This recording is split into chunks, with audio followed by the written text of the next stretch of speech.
생각하면 참 귀한 고백이라고 여겨집니다. 내가 주님께 바라는 한 가지가 있는데 그것이 아버지의 집에서 살면서 주님의 아름다움을 바라보는 것입니다. 이 믿음이 우리들의 믿음 되어졌으면 좋겠습니다. 우리 교회 성도의 교제 시간에 소개를 따로 하겠습니다만 오늘부터 우리 함윤미 선생님께서 시온 찬양대 반주를 맡게 되었습니다. 오랫동안 함께 예배하는 은혜가 우리에게 허락되기를 바랍니다.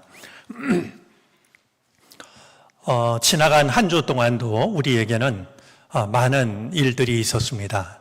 무엇보다도 우리 수능 시험을 보는 일이 있었죠. 우리들의 자녀들이 중요한 시험을 보았는데 그 내가 노력한 만큼의 결과 위에 주님의 은총이 더해져서 내가 기대했던 것보다 더 복된 길이 사랑하는 자녀들의 앞길에 활짝 열려지게 되기를 바랍니다. 우리 영상으로 보았습니다만 겨울 김장도 담갔습니다. 어제 그제 많은 교우들이 모여서 정말 그 모습이 참 아름답기도 했고 마음이 따뜻하기도 했습니다. 흔히들 겨울 김장을 겨울 양식이라고 이렇게 부르는데요. 우리가 맛있는 김치를 먹듯이 우리들의 마음에도 믿음의 양식이 부족하지 않는 그것이 이 추운 계절뿐만 아니라 우리 인생에 그런 추위와 고난이 다가온다 할지라도 넉넉히 이겨낼 수 있는 한 올의 양식이 우리에게 허락되기를 바랍니다. 예수님께서 가르쳐 주신 기도문 중에는 우리에게 일용할 양식을 주시옵고라는 기도가 있습니다. 우리는 이 기도를 자주 하고 있고 또 너무나도 익숙하게 기도를 드립니다. 그러나 가만히 생각을 해보면 우리는 그렇게 기도하지만 그렇게 기도하지 않습니다. 무슨 말이냐 하면 일용할 양식을 달라라고 기도를 하지만 실제로는 몇 년치의 양식을 구할 때가 있습니다.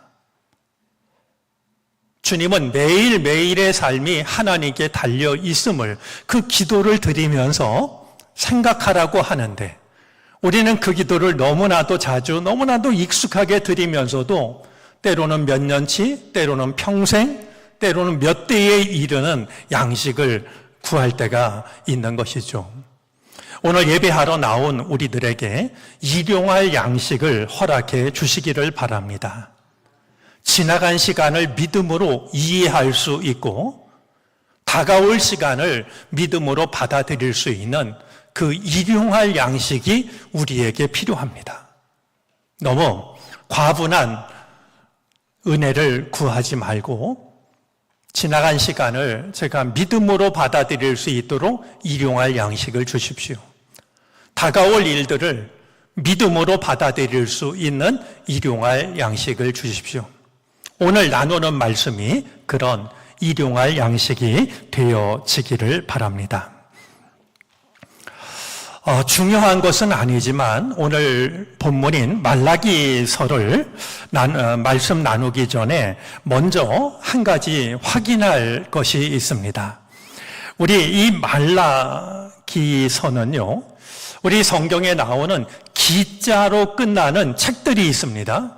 창세기, 출애굽기, 레위기, 민수기, 신명기로부터 책의 이름이 기자로 끝나는 책들이 성경에 많이 있죠. 기록할 기자입니다. 그래서 창세기 하면 세상을 만드신 이야기라는 뜻이 됩니다. 출애굽기 하면 애굽에서 빠져나온 이야기가 되죠. 그런데 그러다 보니까 많은 교우들이 말라기도 그렇게 이해를 할 때가 있습니다. 말라에 관한 이야기인가? 이렇게 생각하는 거 말이죠. 그런데 사실 이 말라기는요, 이제 그 발음대로 하자면 말라키 이렇게 읽어야 될 겁니다. 말라기가 한 사람의 이름입니다.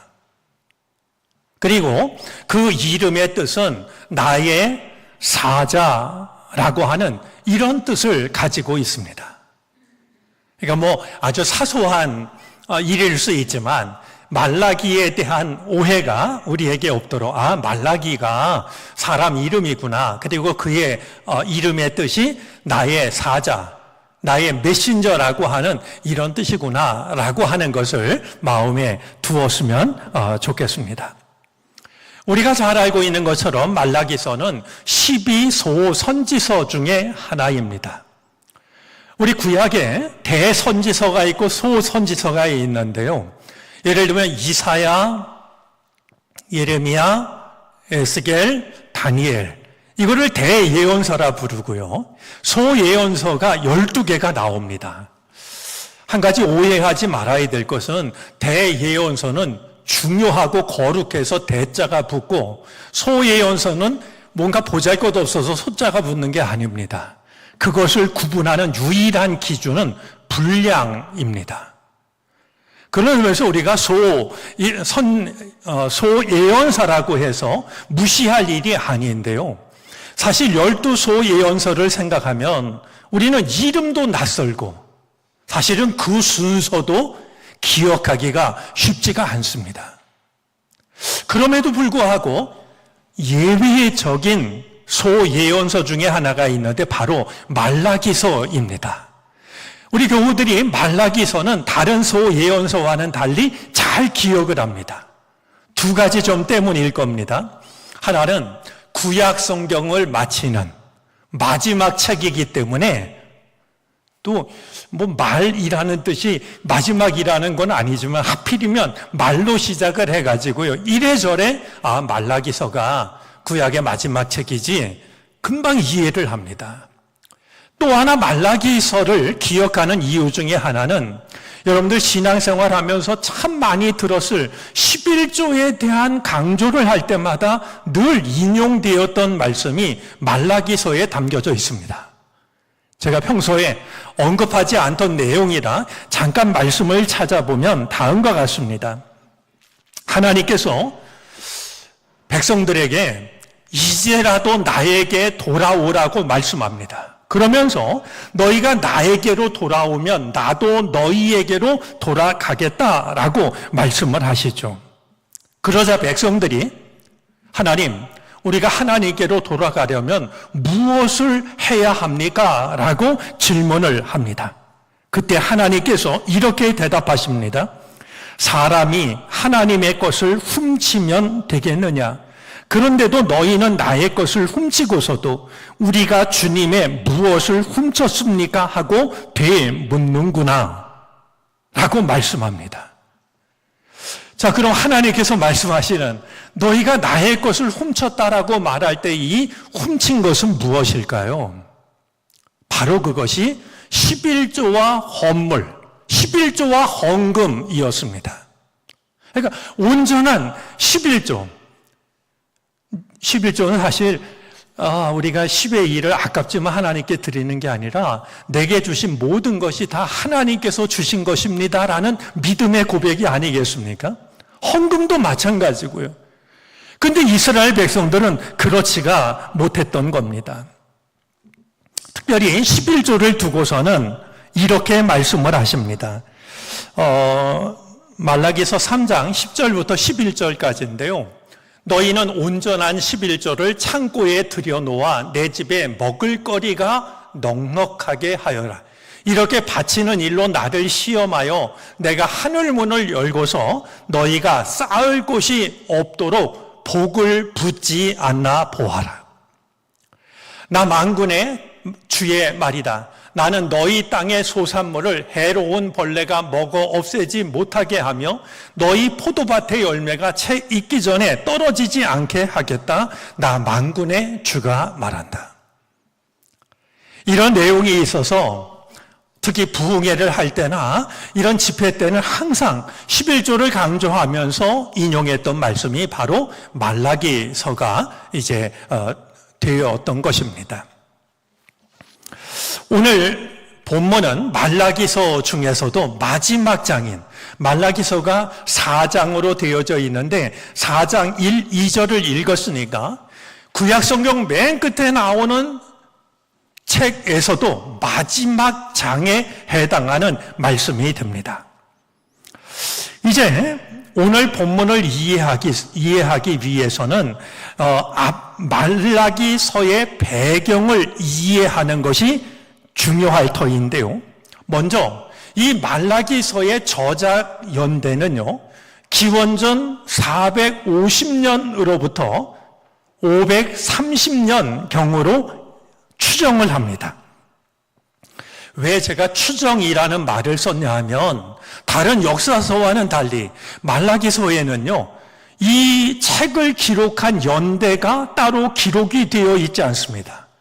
심지어 어떤 왕이 다스리던 시대라고 연대를 추정할 만한 왕의 이름도 등장하지가 않습니다. 그러면 말라기서가 언제 쓰여진 책인가 하는 것을 추정할 수 있는 유일한 근거는 말라기서의 내용입니다. 그것밖에는 이 말라기서가 언제 기록이 되었는지를 알 수 있는 근거는 따로 없습니다. 말라기서는 다음과 같은 내용으로 시작을 합니다. 하나님께서 백성들에게 나는 너희를 사랑한다 라고 말하자 백성들이 반문을 합니다. 주님께서 우리를 사랑하신다는 증거가 어디에 있습니까?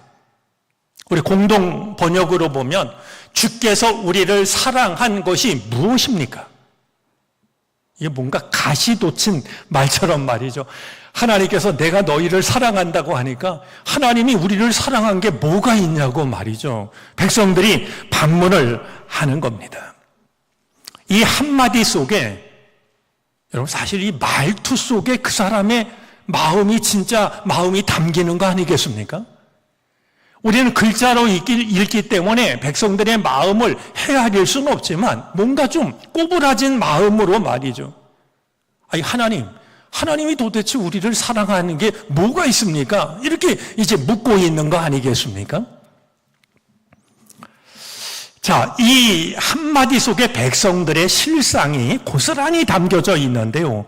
당시 제사장과 백성들은 주님의 제단에 더러운 빵을 바쳤습니다. 그리고 사람에게 주어도 달가워하지 않을 눈멀고 병든 제물을 바쳤습니다.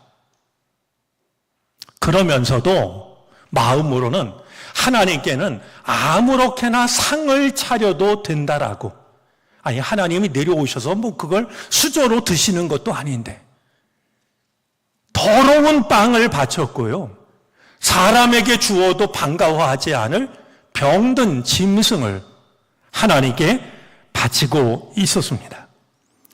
바로 그것이 드러난 것이 앞서 읽었던 11조와 헌금이었습니다. 좋은 것은 자기가 차지하고 하찮은 것을 하나님께 바치면서 그래도 복을 구하고 있었던 것이었죠. 바로 이런 내용이 말라기서의 배경을 추정하게 합니다. 성서학자들에 의하면 말라기서가 기록된 때는 바벨론 포로 생활을 마치고서 이제 예루살렘으로 돌아왔을 때, 그래서 수룹바벨과 여호수아에 의해서 성전이 재건되었을 때로 짐작을 합니다. 왜 그러냐 하면 무너졌던 성전이 재건이 되어가지고 참 좋았지만, 그래서 성전도 세워지고 성전 안에서 예배를 드리는 것도 회복이 되었지만 신앙은 식어버린 상태였습니다. 신앙의 겉모습은 회복이 되었지만 하나님과의 관계가 형식으로 전락해버린, 차라리 예배당이 허물어졌을 때는 우리가 이걸 세워야 되는데 이런 간절한 마음이 있었는데요, 성전을 세우고 나니까 신앙이 식어버리고 형식으로 변해버리고 말이죠. 바로 그런 시대 속에서 하나님의 뜻을 전하는 사람이 말라기 예언자였을 거라고 말이죠. 이 말씀을 통해서 말라기가 이 말씀을 전한 시대 상황을 짐작해 내었던 것입니다. 말라기서 3장 13절부터 18절까지가 이스라엘 백성들의 마음을 여실히 보여주고 있습니다. 하나님께서 당신의 백성들에게 너희가 불손한 말로 나를 거역하였다라고 말씀합니다. 그래서 백성들이 아니 우리가 무슨 말을 하였기에 주님을 거역하였다고 말씀하십니까? 역시 뭔가 이게 꼬부라진 게 느껴지지 않습니까? 하나님의 말씀을 한 번도 달게 받지 않고요. 불편하게 받아들입니다. 마치 하나님께 따져 묻는 것처럼 느껴집니다. 자, 이렇게 생각하는 데는 이유가 있는데요. 이어지는 말씀 때문입니다. 백성들은 서로가 서로에게 이렇게 수군덕거렸습니다. 하나님을 섬기는 것은 헛된 일이다. 그의 명령을 지키고 만군의 주 앞에서 그의 명령을 지키며 죄를 뉘우치고 슬퍼하는 것이 무슨 유익이 있단 말인가? 이제 보니 교만한 자가 오히려 복이 있고 악한 일을 하는 자가 번성하며 하나님을 시험하는 자가 재앙을 면한다. 여러분 참 놀랍지 않습니까? 이 말을 지금 하나님을 믿지 않는 사람들이 하고 있는 게 아니라 하나님을 믿는다는 사람들이 말이죠. 우리가 하나님을 잘 믿어야 무슨 소용이 있냐고. 우리의 죄를 회개하는 것이 무슨 유익이 있냐고. 오히려 하나님을 믿지 않는 자들이 더 잘 살고 있지 않느냐고 말이죠. 이 말을 하나님의 백성들이 서로가 서로에게 수군거리고 있었던 것이었습니다. 그들이 하는 말을 하나님이 똑똑히 들으십니다. 잊지 말아야 될 게 있습니다. 하나님은 우리가 기도할 때만 우리의 말을 들으시는 게 아닙니다. 우리가 하는 모든 말을 들으십니다.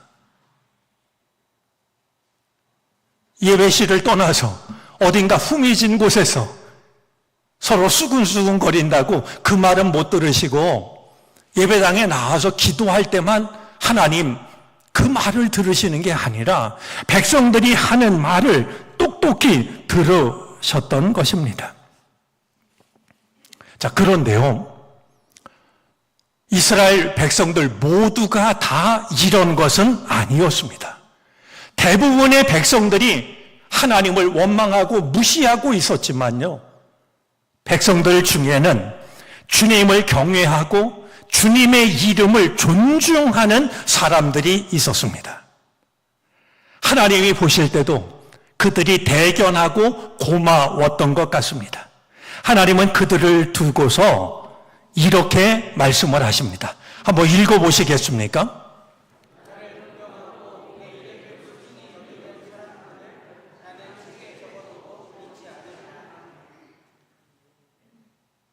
여러분들이 꼭 저 말씀에 해당하는 사람이 되어졌으면 좋겠습니다.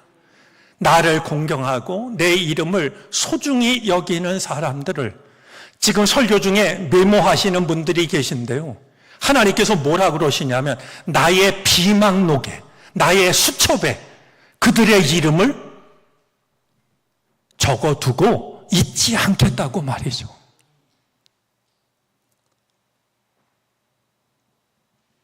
많은 사람들이 하나님의 이름을 헛되게 만들고 있었지만 그래도 하나님의 이름을 공경하고 하나님의 이름을 소중하게 여기는 사람을 하나님은 내가 수첩에 그 사람의 이름을 적어두고 내가 잊지 않겠다고 말이죠.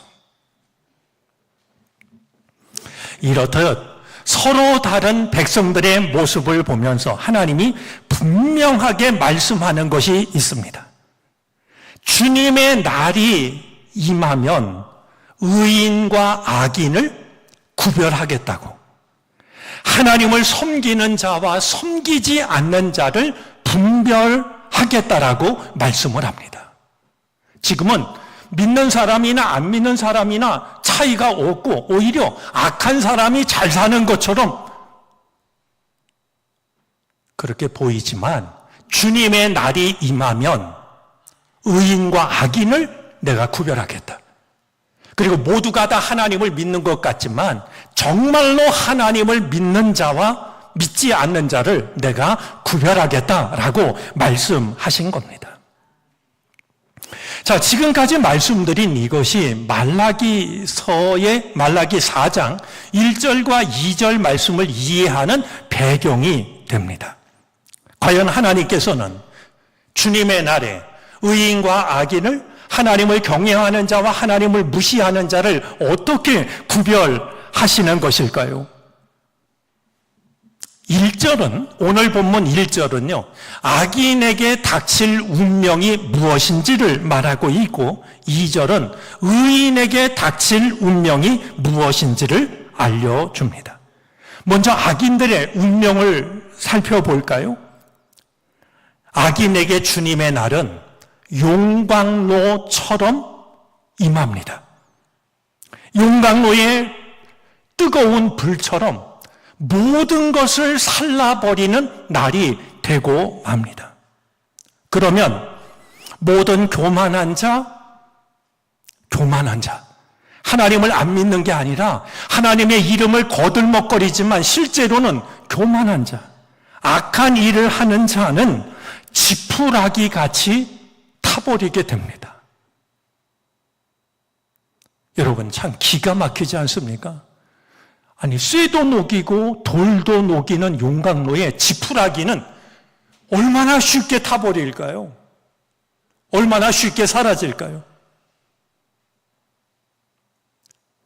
지금은 아무렇지도 않은 것 같지만, 오히려 대단해 보일지 모르지만, 주님의 날이 임하면 악하고 교만한 사람들은 용광로의 불길 속에 지푸라기가 타버리는 것처럼 그의 존재가 지워지고 만다라고, 그의 모든 것이 사라지고 말 것이라고 말씀을 하고 있는 겁니다. 자, 그런데요, 주님의 날이 오면 뜨거운 불이 악인들을 살라서 뿌리와 가지를 남김없이 태운다라고 말씀합니다. 여러분, 뿌리라는 말에 우리는 밑줄을 그어야 됩니다. 가지만 타버리면 뿌리가 남아 있어가지고요, 다시 무성한 잎이 돋아날 수 있습니다. 그런데 주님의 날의 악인들은요, 뿌리까지 타버리고 맙니다. 뿌리까지 타버리면 근거가 모두 사라집니다. 지금 내가 가지고 있던 것, 누리고 있던 것, 그것을 잃어버릴 뿐만이 아니라 뿌리까지 타버렸기 때문에 말이죠, 그의 존재의 근거가 사라지고 마는 겁니다. 그러나 의인은 다릅니다. 2절이 그것을 말씀하는데요, 너무나도 귀한 말씀이라고 여겨집니다. 우리 2절을 한번 읽어주시겠습니까?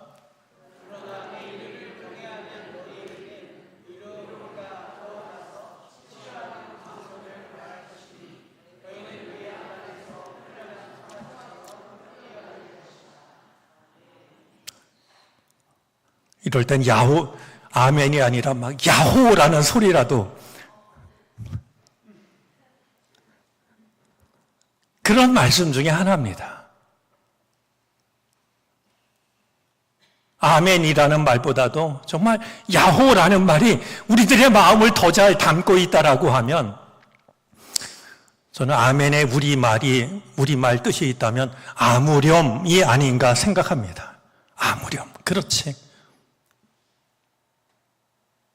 악인들은 그렇게 흔적조차 남지 않고 사라지겠지만 의인들에게는 치료하는 광선이 비추어서 외양간에서 나온 송아지처럼 뛰어다닐 것이라고 이렇게 일러주고 있습니다.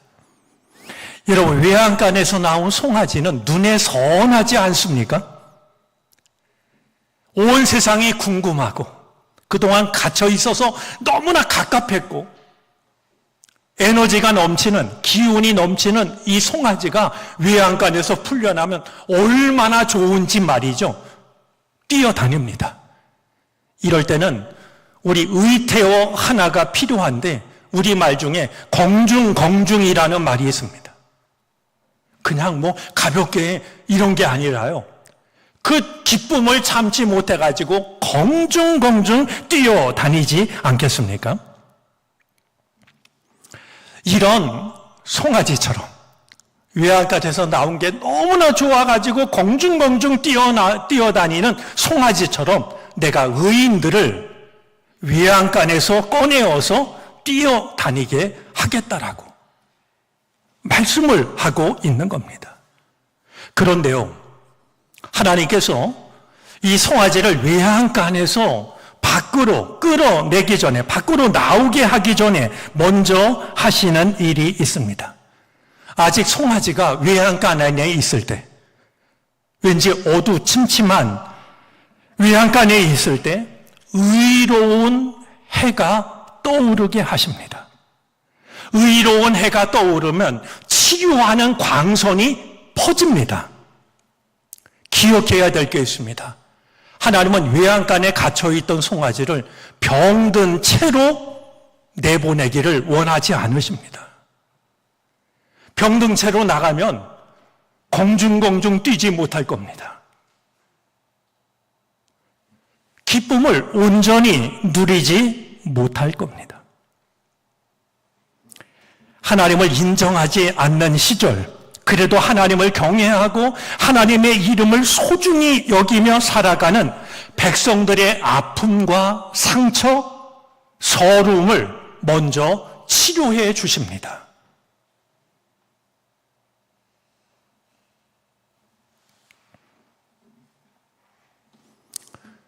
하나님께서 의로운 해를 떠오르게 하셔서 비추는 이 치료의 빛은 하나님 백성들의 몸뿐만이 아니라 마음뿐만 아니라 그들의 영혼까지도, 하나님을 의지하는 믿음까지도 비추십니다. 잊지 말아야 될 것이 있습니다. 하나님의 빛이 닿지 못할 곳은 어디도 없습니다. 하나님의 빛을 이길 수 있는 어둠은 세상에 어디도 없습니다.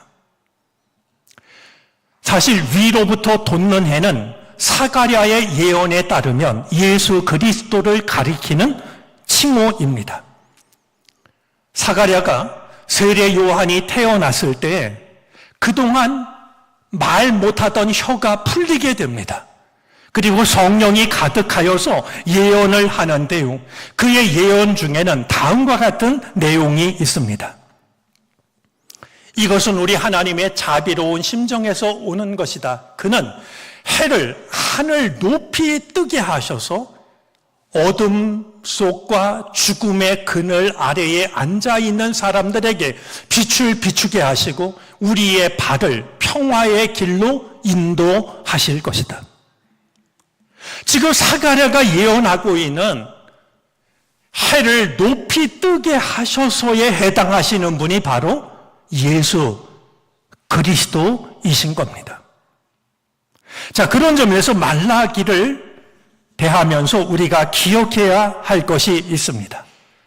말라기서 이후에 400년간의 시간을 우리는 신구약 중간기 혹은 말씀의 침묵기라고 부릅니다. 왜냐하면 이 400년 동안에는요, 예언자가 등장하지 않았고 하나님의 말씀이 선포되지를 않았습니다. 이 기간이 무려 400년입니다.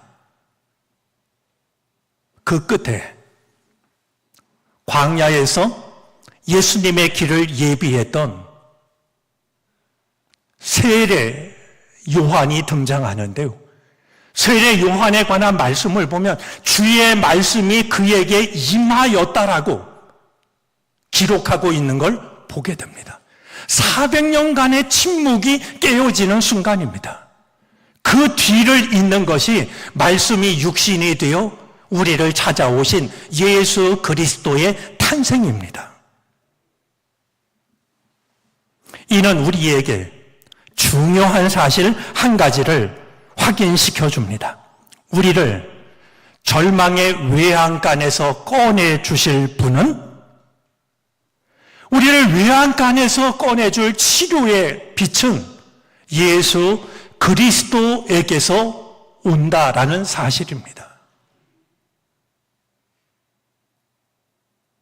우리를 외양간에서, 죄와 사망의 외양간에서 꺼내주실 분도 예수 그리스도이시고, 꺼내시기 전에 우리의 병을 치료하실 분도, 우리의 아픔과 절망을 회복하여 주실 분도 바로 예수 그리스도 그분이시라고 하는 사실인 것이죠.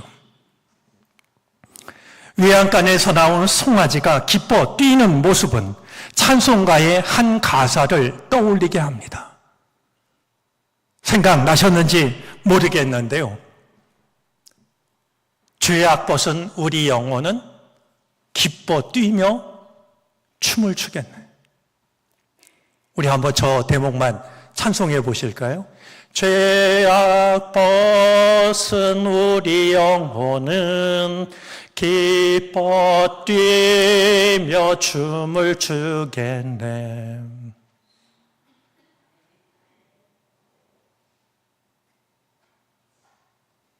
아마 저 찬송가 가사를 쓴 분은 말라기서를 마음에 품지 않았을까 하는 생각이 듭니다. 이 은혜를 우리 모두가 누릴 수 있게 되기를 바랍니다. 치료하시는 주님의 광선이 죄악의 사슬을 끊을 수 있게 되기를 바랍니다. 절망의 사슬을 끊을 수 있게 되기를 바랍니다. 두려움의 사슬을 끊어 주시기를 바랍니다. 그래서 외양간에서 나온 송아지처럼 너무나 그것이 기뻐서 공중공중 춤을 출 수 있는 우리들의 믿음, 우리들의 삶이 되어지기를 바랍니다. 기도하겠습니다. 주님, 우리는 많은 순간 외양간에 갇혀있는 송아지와 다를 바가 없습니다. 밖으로 나가고 싶지만 어떻게 문을 열어야 할지를 모릅니다. 죄악의 사슬을, 어둠의 사슬을, 슬픔과 고통과 두려움의 사슬을 끊어 주시옵소서. 마침내 외양간에서 나온 송아지처럼 우리도 공중공중 기뻐 뛰게 하시옵소서. 예수 그리스도의 이름으로 기도를 드립니다. 아멘.